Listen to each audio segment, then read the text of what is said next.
Robservations with Robert Meyer Burnett.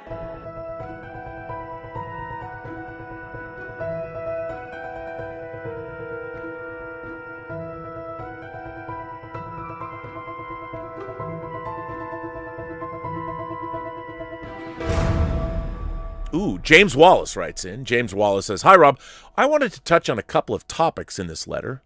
To begin, I wanted to start off with the Variety review you covered the other day concerning Carey Mulligan's looks, or the subject of her looks in Promising Young Woman. Now, hear me out. This could be controversial to address, but I'm going to address it and risk ire nonetheless." Ooh. With some degree, I can kind of understand where the reviewer is coming from. Personally, I don't like it when looks are discussed, but it is a topic of conversation for a lot of people. Sometimes both genders are ruthless when it comes to this topic. Well, I think in this case, the looks are important because they directly affect the plot of the film. From my perspective, Carey Mulligan is a beautiful woman. However, I can still see what the reviewer was saying from my perspective. I thought she looked older than the role seemed to require, especially when standing next to the guy that was her former classmate. Yet, at the same time, I felt it was justified due to her character was traumatized, and that can affect people in different ways. Stress affects looks. I could also see that the guys she was taking home weren't thinking, why would she go home with me? Plus, those guys really weren't what one would call studs. They were all kind of in the geeky category. Just my perspective, but it did cross my mind while watching the film. Having said that, I think it's a huge slippery slope when a publication that publishes said review doesn't protect their employee.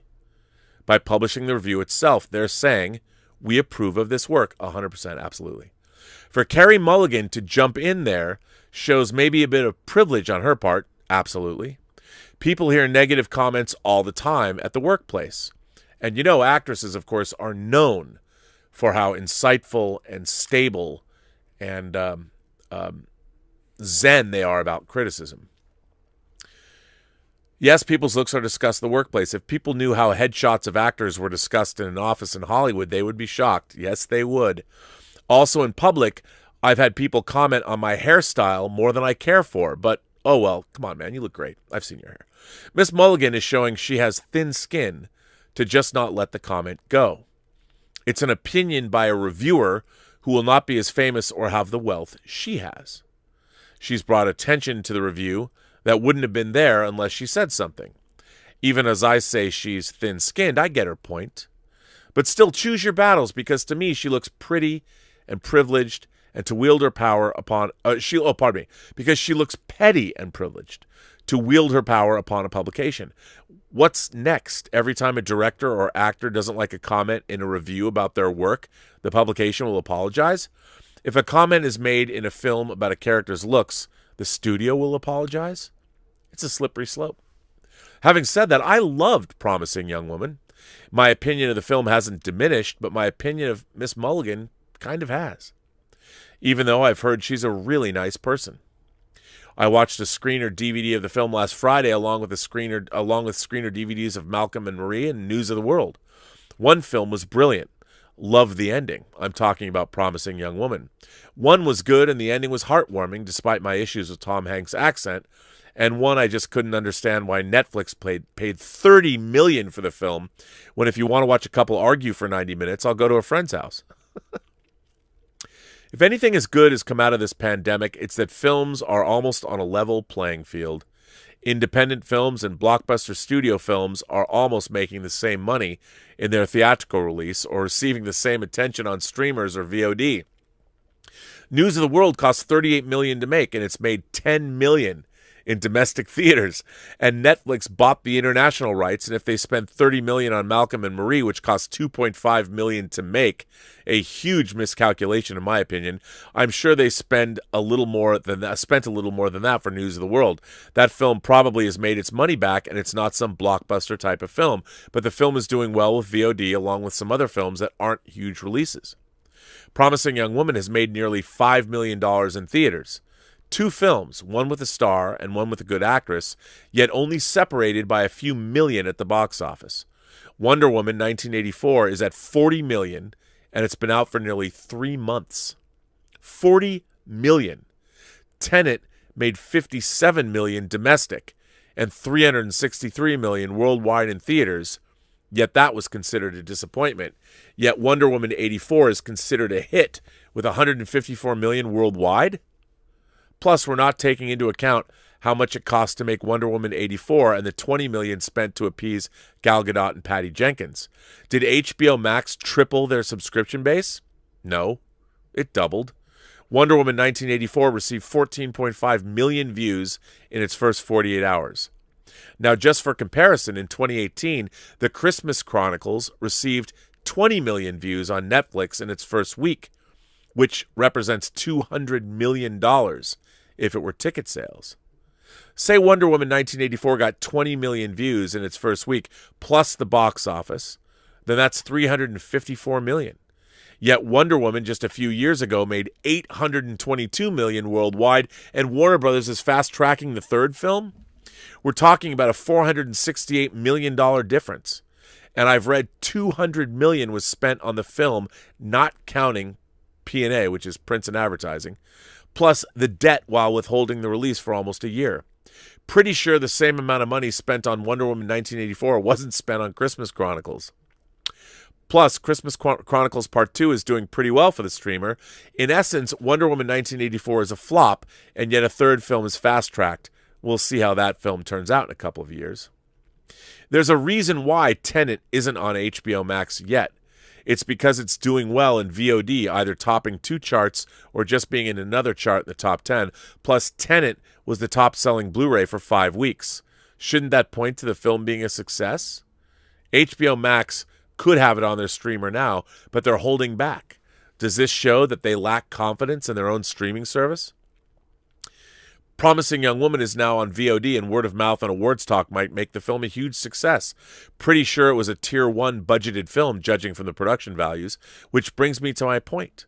The playing field for independent films and films that millions of dollars were spent on are almost the same. Not there yet, but if things continue the way they are with theaters, it will be the same. Star power holds some value, but it's usually the concept of the narrative that brings people to view the film. Perhaps we'll see in June when Top Gun Maverick is released in theaters. Hopefully by then things are closer to normal. We'll just have to wait and see. If Top Gun Maverick is making Wonder Woman 1984 numbers in June, blockbuster or studio films we're used to seeing will be scarce due to studios won't want to spend the type of money they've been spending in the past 10 years. They'll greenlight more independent films, which I think will be a good thing. In this letter, James puts in a number of links. He actually added, I love this, he added footnotes and where his research came from. So I'm going to put those in the live chat right now. I'll put all of them. And I want to thank you, James. What a great letter. Yeah, I think you're right. What's really interesting right now is here's what people are not talking about. And James touched on this.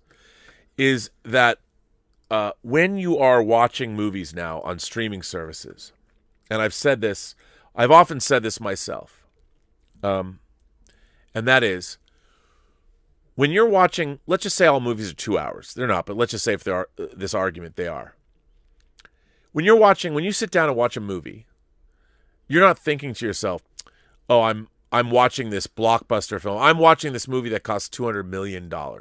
When you sit down to watch a movie, for the most part, I know there's going to be contrarians who say, well, I do, Rob. But for the most part, most people aren't thinking to themselves, here, I keep putting these down, how much the movie costs when they're watching it. All they're thinking is, am I entertained by this? Is this a good movie? And as we all know, we've seen good movies that cost $1 million. We've seen good movies that cost $10 million. We've seen good movies that cost $100 million. Now, the thing is, you couldn't make a movie like Infinity War or Endgame and make it cost $50 million. You're looking at a movie that by definition is going to cost, well, I think Endgame, they said it cost $350 million. And you can see it. I find Infinity War and Endgame together wildly entertaining and a 1-2 punch of wonderful imaginary cinema. But they can't be made for cheap. Now, the thing is Infinity War and Endgame, almost 6 hours of running time, is that more entertaining in the same amount of time as, say, the Queen's Gambit? Queen's Gambit might be a little longer, but do you get the same entertainment value? And I think the question is, or the answer is, yes. So what streaming has done is it's really, in a way, shown that it's not so much about budget as it is about time and entertainment value. The studios like making movies like Endgame or Infinity War or any tentpole property because what it does is it takes $200 million and translates it into $1 billion at the box office. Or in the case of Endgame, $3 billion. That's huge money. Most movies have not a hope in the world to make that kind of money. Now, if you think about it, I started out this stream talking about Hunt for Red October, which in 1990 cost, I think, somewhere in the neighborhood of $60 to $65 million, based on a big literary property. And at the time, Hunt for Red October was a big hit for what it was. As a matter of fact, let's find out just how big of a hit it was. Let's use the newfangled internet and see exactly how much Hunt for Red October made. I love the internet because we can find these things out live on camera. So, 1990, Hunt for Red October had, wow, I was wrong. According to Box Office Mojo, Hunt for Red October had a $30 million budget. Now, 31 years ago, I guess I thought it was like $65 million. But according to this, let's just go with this. Assume they know. $30 million budget for Hunt for Red October. You could never make that movie for $30 million today. Its domestic opening, it made domestically $122,012,643. It made 61% of its budget domestically. International, it made $78,500,000 for a worldwide cum of $200,512,643 on a $30 million budget. Now, it used to be that a movie had to gross 3 times its budget to break even. Now we make it 4 times because of P&A, prints and advertising, marketing. So let's just go 4 times its budget. So 4 times its budget, $120 million. So this movie made a total of $200 million. So that's pretty damn good. Now, of course, the studio doesn't get to take home that $80 million. You know, it has to split. So maybe the studio, including let's just be conservative. Let's say that the studio, I don't know, let's say they took home $20 million on this movie. That was the profit.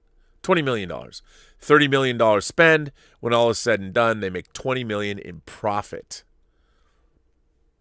That's pretty good.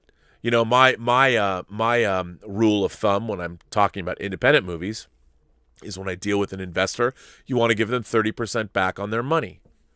Well, $20 million on a $30 million spend is about, what is that, 66 something percent. That's pretty damn good. That's a great return. That's a healthy business model. And Paramount was very healthy back in the day. Back in 1990, I mean, Paramount was like that studio that was on top. Those kinds of margins are huge, and that was really good. That was good. That was when Hollywood business worked. Well, nowadays, the studios don't make movies like that anymore. Nowadays, you have to make a movie that costs $200 million, and you're hoping it's going to gross $1 billion. But if you think about it, if you're making a $200 million movie and let's say it has to gross 4 times its budget just to break even, you're at $800 million and then there's $200 million left. So how can you possibly take home that 66% margin? And again, I know this is not, if you were to pull out the calculator and go, well, Rob, and your numbers aren't really, that's not what it is. Yes, you're right. It's not. But the point I was trying to make is that the entire business of Hollywood, the studios now are just making tentpole properties, and bread and butter movies that would pull in a 65% or 66% profit on the spend, that doesn't even exist anymore. And that's one of the problems with Hollywood. But when it comes right down to it, the real problem is, and in the world of streaming, everything is equalized because you're looking at the movie. I mean, you're looking at it on the same screen. It doesn't matter whether you're watching an episode or a rerun of Taxi or Cheers, or you're watching The Queen's Gambit, or you're watching The Boys, or you're watching Wonder Woman 84 for its $200 million spend. You're watching it all in the same box. And all that matters is in the 2 hours you spend watching, were you entertained? Nobody cares how much things cost. The studios do. But like James was saying in his letter, it is the great equalizer. I think streaming is the great equalizer because indie cinema is just as important as Wonder Woman 84. When you're watching things back to back, if you watch Promising Young Woman and Wonder Woman 84, which movie? Try this. I guess Wonder Woman 84 is not streaming anymore. But when it does happen and Promising Young Woman's on a streaming service, watch Wonder Woman 84 and watch Promising Young Woman and ask yourself, which movie was entertaining to you? Which movie were you more entertained by? I don't mean your family, but you personally. I'll bet you the answer is Promising Young Woman. Might not be, but I bet it is. And then you think to yourself, well, what movie should have been made? And there's existential questions that I think the streaming wars are bringing up. And James brought this up. And I think you're right. I mean, on another note, you brought up a lot of stuff. But back to the Carey Mulligan situation. Look, no actress wants to be called out or be called anything. The insinuation is that the movie didn't somehow work because she wasn't hot enough. But my insinuation is, have you ever been to a bar? Have you ever been to a bar when it's Saturday night and you're partying and everybody's having a good time? I mean, it's not like you're walking in to say, I don't know, Bulgari or Tiffany or something to buy somebody a diamond. You know, you're in a bar having fun on a Saturday night, and you know, the opportunities that present themselves, depending on what it is you're looking for, you know, usually you're not going to sit around and wait for, I don't know, your A-plus dream girl. You're going to meet a nice girl and who likes to party. So the idea that she's supposed to look like Margot Robbie has no bearing on real life at all, which is weird. And I think Carey Mulligan, anybody, I mean, yeah, she might not be your taste. You might like more olive skin girls, or you might like girls that are a little bit more, have more meat on their bones. But if you're a dude, I mean, Carey Mulligan, it doesn't matter who you are.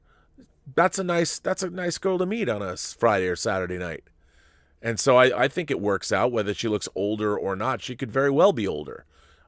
So, but anyway, yeah, I think your main point of the article about streaming is, you know, well taken, or the point is well made. So thanks for that, James. I appreciate it.